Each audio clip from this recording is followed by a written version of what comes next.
Here are some words of wisdom to open this from someone I greatly admire. G.K. Chesterton once said, "What is wrong with our civilization can be said with one word: unreality." We are in no danger either from the vices or the virtues of Vikings. We are in danger of forgetting all facts, good and bad, in a haze of high-minded phraseology. That certainly describes our times in the Church as well. The blowback from the Vatican upholding Catholic teaching and St. Paul's words in sacred scripture remind us that unreality rules the Church today, at least on earth. While many have praised Francis for his take in James Martin's most prized issue, the reality is that Francis's works, especially of late, have made it clear that the Church is in dire straits. The aftermath of Francis's decision to put the James Martin question to rest, at least for the time being, has revealed something serious: that many priests in America plan to ignore the ruling by the Congregation for the Doctrine of the Faith, and will proceed to bless what cannot be blessed, the codification of that sin that cries out to heaven, and an unnatural binding of those that profess that sin as central to their very existence. We have a story of the most powerful cardinal in America doing this, and American bishops as well. So let's get to this, and remember that Chesterton quote, because if there were ever examples of high-minded phraseology, then terms like dialogue, human fraternity, accompaniment, and the rest of the modern lingo absolutely fit the bill. This disobedience, I'll call that quote-unquote disobedience, to the Holy See on this issue of faith and morals is by design.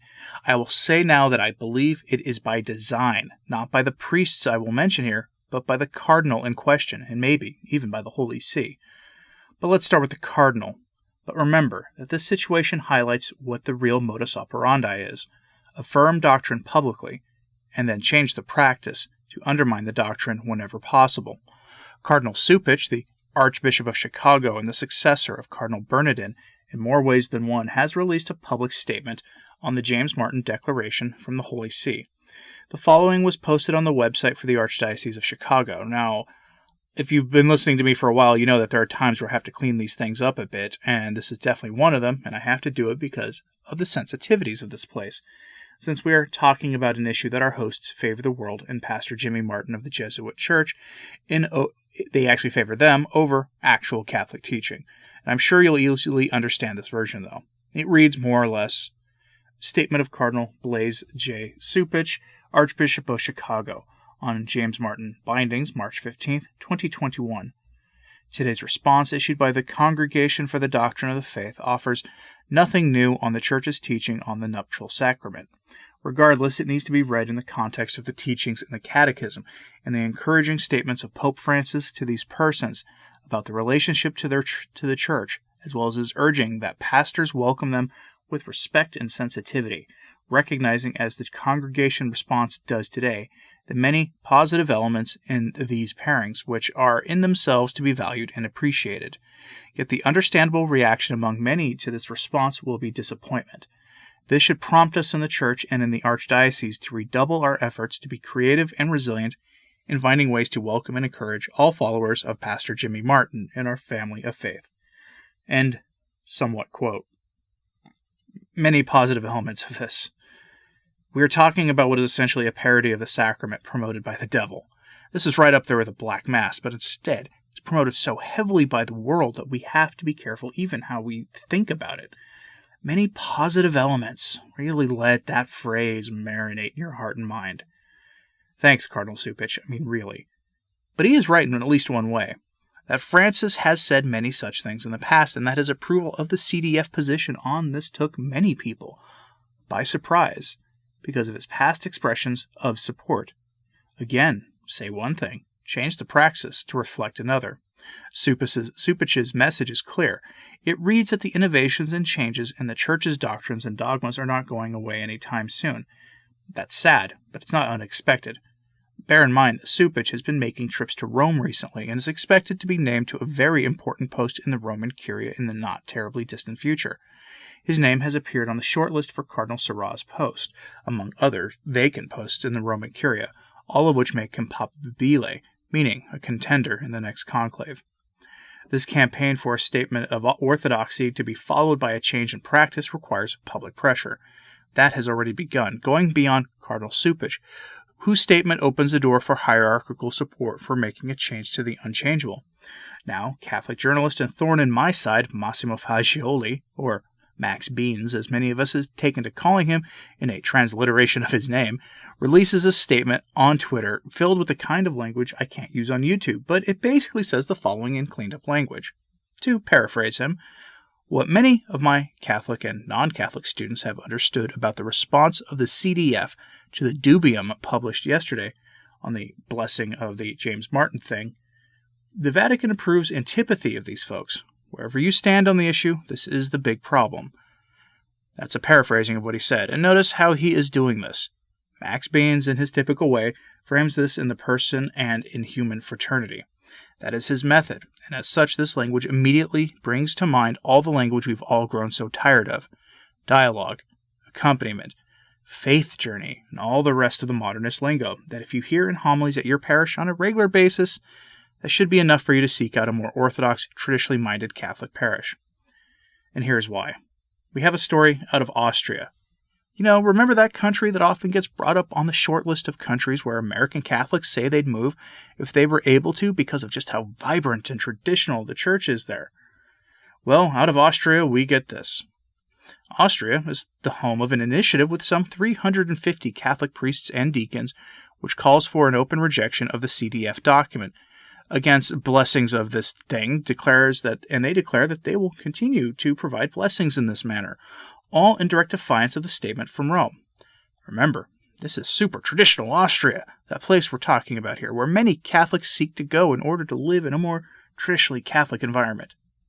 350 priests and deacons may not sound like much, but let's be real for a second. Austria isn't exactly that big of a place, and 350 priests is what you might find in 2 mid-sized dioceses in the U.S. That's a big deal for Austria, and it begs a lot of questions. We already know that the Germans are looking to circumvent the issue as well. And let's not forget that synods that Francis himself has been promoting all around the world, where the laity will get to push their bishops to make changes to fit the spirit of our age, instead of holding firm to the traditions of the Church. Cling fast to the traditions of the teachings of the Church, folks. Even if Francis's statement can be taken 100% as orthodox, which I do not believe you can, even then there is a movement growing within the Church to circumvent it, using mechanisms that Francis made himself possible. Synodality rules the day, made possible by the Argentines making an affirmation of Amoris Laetitia that breaks with the traditions of the Church, but was affirmed by Rome as being the real interpretation of Amoris Laetitia. This was all made possible by Italians meeting to address massive changes in doctrines and even sacred prayers, and in Dallas, a coming synod that will surely address similar topics. Synods are either underway or in the works for Ireland, Australia, Germany, Dallas, Italy, and other places, and I've reported on virtually all of them.